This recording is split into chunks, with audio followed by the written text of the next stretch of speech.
shall we discuss Doom?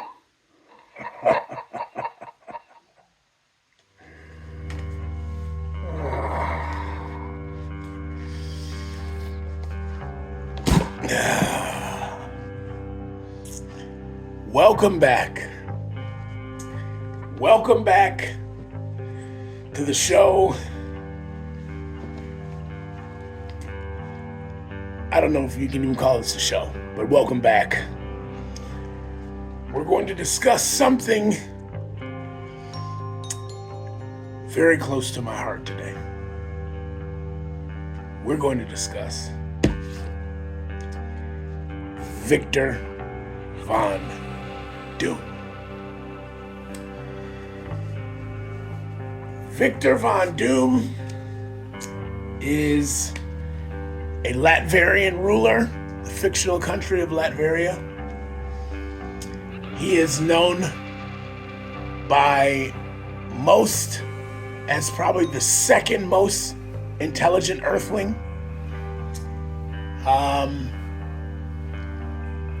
He rules his country with an iron fist, but he's a benevolent ruler, and you'll come to find that the Latvian people actually love him for it.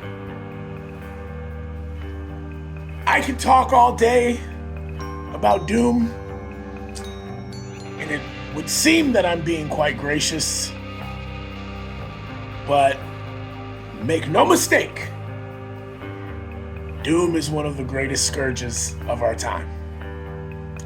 So let's bring in Lucille,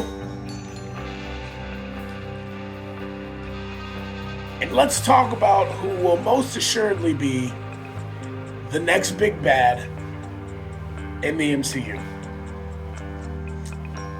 So, following the events of Jonathan Majors, I don't want to say Kang, Jonathan Majors,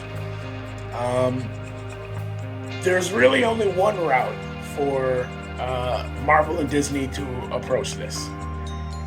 Luckily, the source material hath provided. They provided us Doom.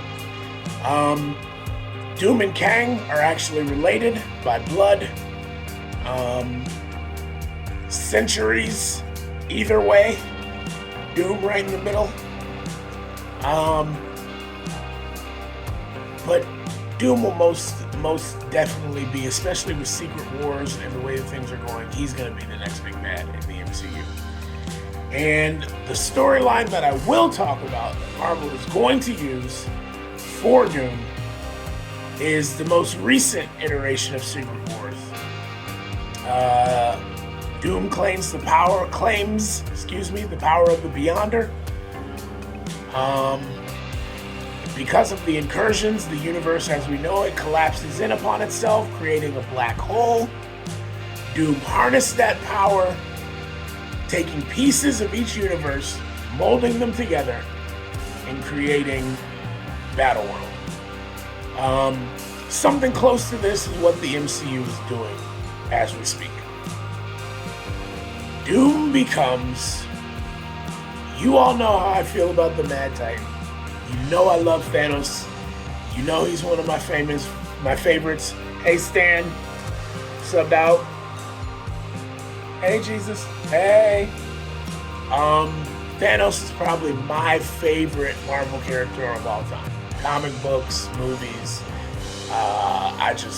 He has some of the best lines you've ever heard in the comics and in the movies. Just such a great character, just so good. I don't want to be a cornball and go over all of the lines that are sick, but you know them all. Dread it, run from it. Destiny arrives, all the same. Come on, bro.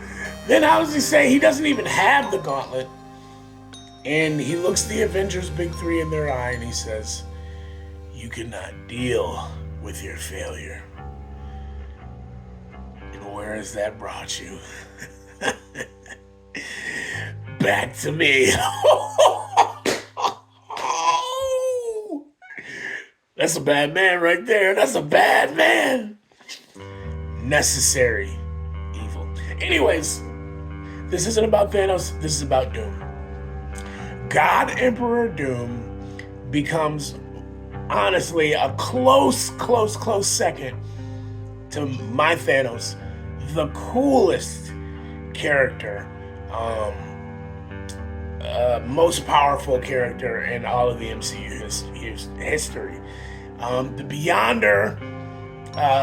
Beyonders, the race of the Beyonders, are really creatures that exist in the in-between, and they are the most powerful thing under the one above all that there is, the Beyonders. Doom, through his mastery of science and magic, which he combines to rule, and to constantly survive, he claims the power of a Beyonder using the Molecule Man Owen Reese.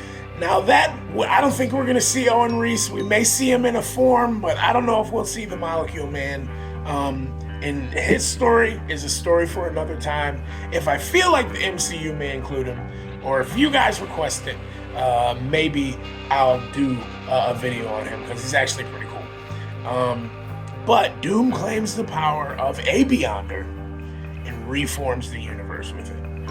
And the Fantastic Four come together with T'Challa, God rest his soul, a few others, the Maestro Hulk, and a few others to take Doom down. Doctor Strange sacrifices his life in order to do it, because he realizes it's such a problem. So it's quite obviously where the MCU is going. If you've read the comic books and you can see the signs, it's pretty much that's what they're going to do. In this storyline, God Emperor Doom rips the spine and skull out of Apocalypse. He rips his spine and skull out of Apocalypse because he failed as one of the governors of a region. He takes down Thanos. Galactus is his throne herald. A few of the details of that might be off, but incredibly powerful. And it's going to be insane to see on the big screen. Insane to see. And that's why they're bringing the Fantastic Four, because, again, as I was saying, the Fantastic Four team up with a few individuals in order to take him down. And it is Reed Richards and his son, Franklin, who we've mentioned before. Franklin's possibly the most powerful human in the universe. He is a mutant, but he's probably the most powerful human or mutant in the universe. But with Reed Richards and his son Franklin defeat God Emperor Doom and recreate all of the universes. Franklin is capable of doing that. He creates pocket universes. Reed Richards flings them out into the ether and reopens up the Marvel Universe. It's actually a pretty beautiful ending to such a violent and chaotic storyline. It's pretty beautiful. Reed, this boy, just playing catch with the universe. It's kind of cool. But something like that will occur in the MCU, and Doom is going to be at the head of it. And there is an incredible theory that I don't want to give away, because I'm not sure if it's right or not. I try not to spoil too much here. I'm not sure if it's right or not. But someone sent it to me that Doom might have had his hand in things all along. Like, they'll show a thread that Doom had his hand throughout the timelines the whole time. He had his hand in it. If Kang had his hand in it, then Doom most likely had his hand in it, which will be really cool. They might weave that. They might weave that thread into the universe. Now, one thing that I said, I made you wait for it, is Tony Stark is in Valhalla. If you know anything about the mythology of Valhalla, it's the same. Warriors who die in great battle get to enter the kingdom of Valhalla, where they can run forever Everyone wants to run. Who wants to go to heaven and run? Why does everyone, T'Challa, the Black Panther, wants to run the plains with the ancestors? Valhalla, the Vikings just want to run. Egyptian, you go to the land of the Duat where you can run forever. Why does everybody want to run? I am done running. I promised myself after high school that I will never run again. The Bible speaks on it. The wicked run when no one chases them. Why does everyone want to run? Stop it. It's weird. Knock it off. Anyways, Tony Stark is in Valhalla, and I say this because you're going to have to do some research about it. You're going to have to do some little research. You're going to have to watch Thor Love and Thunder. I'm sorry. You're just going to have to do it. You're going to have to go watch Thor Love and Thunder, and you're going to have to watch the Easter eggs for yourself. I did it. I put myself through it. I didn't really mind Love and Thunder that much. I just think it could have at least been 2 movies. Gorr the God Butcher. His name is God Butcher. I mean, come on. Anyways, I digress. You're going to have to go watch Thor Love and Thunder, and you're going to have to find out for yourself why Tony Stark is in Valhalla. And this is going to aid a segue for Tony Stark to return, sort of. I'm not going to spoil that for you, but sort of. This stuff is so cool, man. It's so cool. Hey, thank you for joining me once again. Please like, share, subscribe. I love you all. Super dope. Parker, you watching this?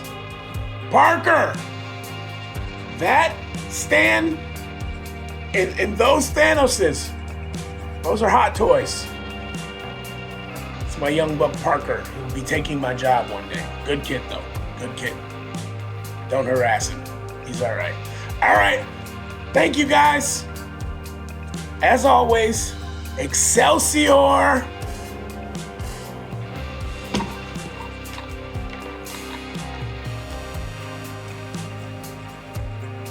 No.